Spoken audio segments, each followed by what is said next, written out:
విశాఖలోని ఎన్ఐఏ కోర్టులో కోడి కత్తితో దాడి కేసు విచారణ జరిగింది. వచ్చే నెల 21కి విచారణను వాయిదా వేసింది. నిన్న శ్రీకాకుళానికి చెందిన జగన్కు నేడు విశాఖ కోర్టుకు వచ్చే సమయం లేదా అని దళిత ఐక్య వేదిక కన్వీనర్ వెంకటరావు మండిపడ్డారు.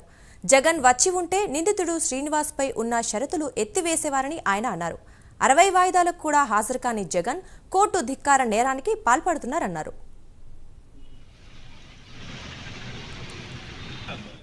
వ్యతిరేకిని అని నిరూపించుకున్నాడు. ఎందుకంటే ఎం సత్యవర్ధన్ అనే అతను ఎస్సీ అతన్ని కిడ్నాప్ చేసి హైదరాబాద్ తీసుకెళ్ళి నిర్బంధించి తప్పుడు సాక్ష్యం చెప్పించుకోవడానికి ఎవరైతే వంశీ ఉన్నాడో ఆయన ప్రయత్నించాడు. దాని మీద మళ్ళీ వాళ్ళు తిరిగి కేసు పెడితే ఆ కేసులో వంశీ గారు ఇప్పుడు విజయవాడ జైల్లో ఉన్నారు. జగన్మోహన్ రెడ్డి ఆ టైంలో బెంగళూరులో ఉన్నాడు. బెంగళూరు నుంచి ఎవరైతే దళితుల్ని కిడ్నాప్ చేసి బెదిరించి గాయపరిచి చేసిన కేసులో అరెస్ట్ అయి ఉన్నాడో అతను పరామర్శించడానికి హుటాహుటిని బెంగళూరు నుంచి వచ్చాడు.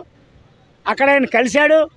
ఆయన కలిసి మేము దళితులకు వ్యతిరేకం, దళితులను చంపినా మేము పక్కన పెట్టుకుంటాం, దళితుల్ని ఏమి చేసినా మాకు సమ్మతమే అనే సంకేతాన్ని మళ్ళీ ఒక్కసారి ప్రజలకు ఆయన నిన్నే తెలియజేశాడు.